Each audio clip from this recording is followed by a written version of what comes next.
A pulse of quiet authority moved through Terminal 8 of John F.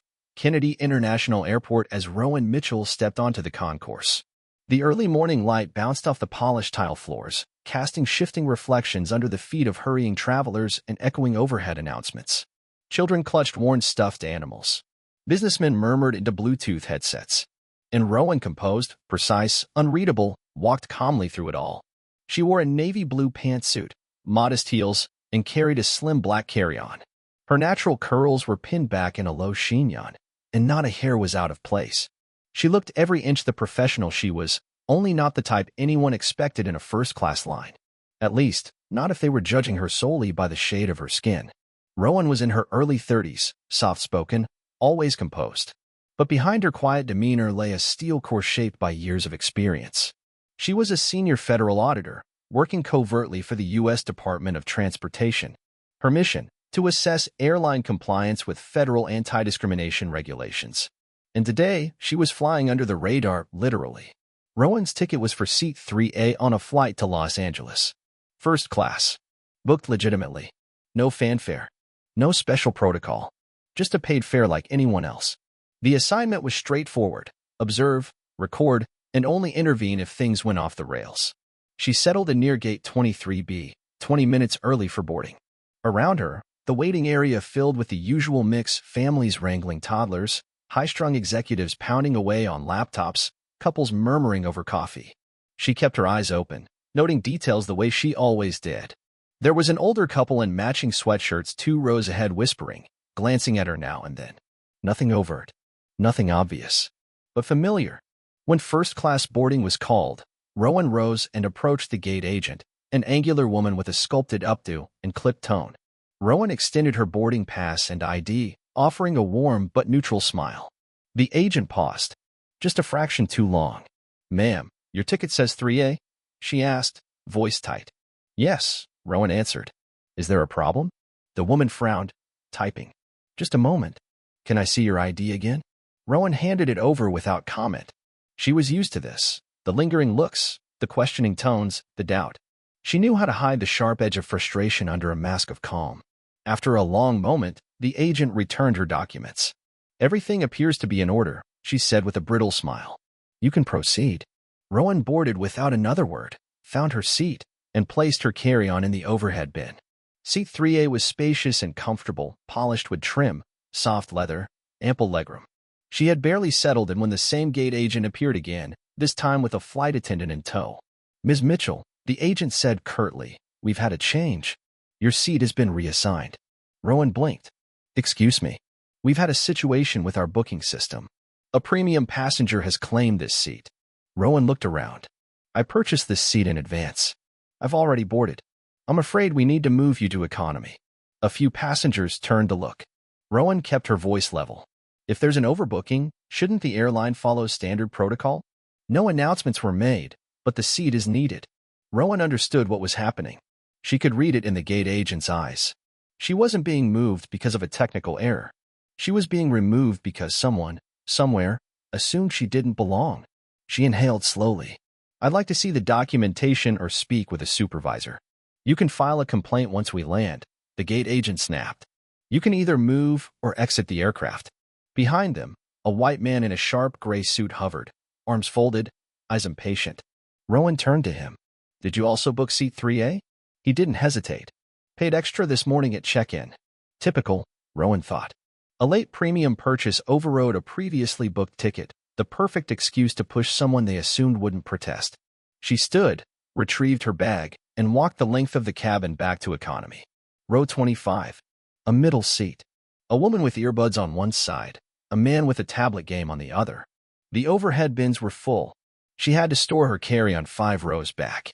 Rowan sat still, absorbing everything. The gate agent's name, Karen White, printed clearly on her badge, the dismissive glances, the thinly veiled assumption that she didn't belong in first class.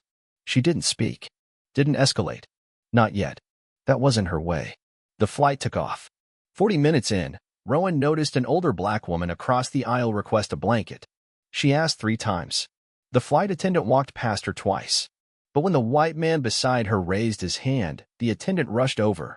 Rowan noted it. Wrote it down. Quietly. Precisely. Evidence. Then a sudden ripple of movement. A man in pilot's attire, no jacket, just his epaulets and crisp white shirt, appeared, followed by the lead flight attendant. "Ms. Mitchell," the captain asked. "Could we have a word?" She followed them to the galley behind first class. "I understand there was a seating issue earlier," the captain said. "Yes," Rowan replied. "My seat was reassigned despite holding a valid ticket. We weren't made aware of the details until recently," the lead flight attendant added. "It should have been handled differently. We'd like to offer you another seat in first class," the captain continued. "5C is open." Rowan studied their expressions. Was this an apology? Or damage control? "May I ask what prompted the change?" The captain hesitated. "We're still looking into that." "The gate agent. She's no longer on this flight." Rowan nodded. "Very well. I'll accept the seat." She retrieved her bag from the back and walked forward again, passing curious passengers. As she settled into 5C, Veronica, the same flight attendant who'd escorted her off earlier, returned with a tray. "I'm so sorry," she whispered. "The gate agent said your ticket was flagged." "I didn't know." "Champagne, please," Rowan replied coolly. Veronica nodded and hurried away. Rowan made a mental note. The gate agent flagged her reservation as fraudulent. No reason. No proof. Just an assumption. Maybe even a code for something else. An hour passed. Meal service began. The scent of roasted vegetables filled the cabin. Then, raised voices behind her. "My wife can't breathe," a man shouted. Passengers stood. Panic rose. Rowan rushed back. A woman slumped in a seat, her face red and puffy. She told them she was allergic to nuts, her husband cried. "They said it was safe." "Does anyone have an EpiPen?" Rowan asked urgently. A man stepped forward. The injection was administered. Slowly, the woman's breathing calmed. The cabin exhaled. Rowan sat beside her, speaking calmly. Veronica appeared, pale and shaken. "She's stable for now," Rowan said. "But this shouldn't have happened."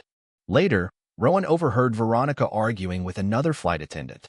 "You pushed her out of the seat," she hissed. "Now she might file a complaint." A few minutes after turbulence passed, Veronica slipped into the seat next to Rowan. "I didn't want to move you," she said, near tears. "Karen said you were flagged. She told Carla, the other attendant, that people like you don't belong in first class." Rowan didn't flinch. Why would she think that? Veronica looked down. "She has a reputation." I think she wanted to make a point. Rowan took a slow breath. "You should consider filing a report. The Department of Transportation takes this seriously." Veronica stared. "You know that for sure?" "Yes," Rowan said. "I'm a federal investigator." Veronica's mouth dropped open. "If you're telling the truth, it can make a real difference," Rowan continued. "Not just for me, for everyone." When they landed, paramedics took the allergic passenger away. Her husband muttered thanks, but his eyes still burned with anger. Outside the terminal, Rowan met her colleague, Caleb Dawson, another undercover investigator stationed in economy. "They ignored everyone who didn't look like a business-class passenger," he said. "One guy said what happened to you looked like racial bias. I've got the gate agent's name. Witnesses. Statements. It's enough to open a case. Then let's do it." They filed their official reports that evening. Interviews began the next day. Airline management tried to smooth it over, but the facts were indisputable. Rowan had been unjustly removed from her seat. The allergic reaction incident had endangered a life. Discrimination and neglect, clear and documented. Karen White was suspended, then terminated. Carla was reprimanded. Veronica, once hesitant, was promoted for cooperating with the investigation. 6 weeks later, the airline was fined $2 million and ordered to implement sweeping anti-discrimination reforms. Back at Chicago O'Hare, Rowan stood in line for another flight, first class again. A gate agent smiled at her, scanned her ticket, and waved her through without hesitation. No questions. No accusations. Just respect. She boarded the jet bridge, walking tall not just as a passenger, but as a force for change.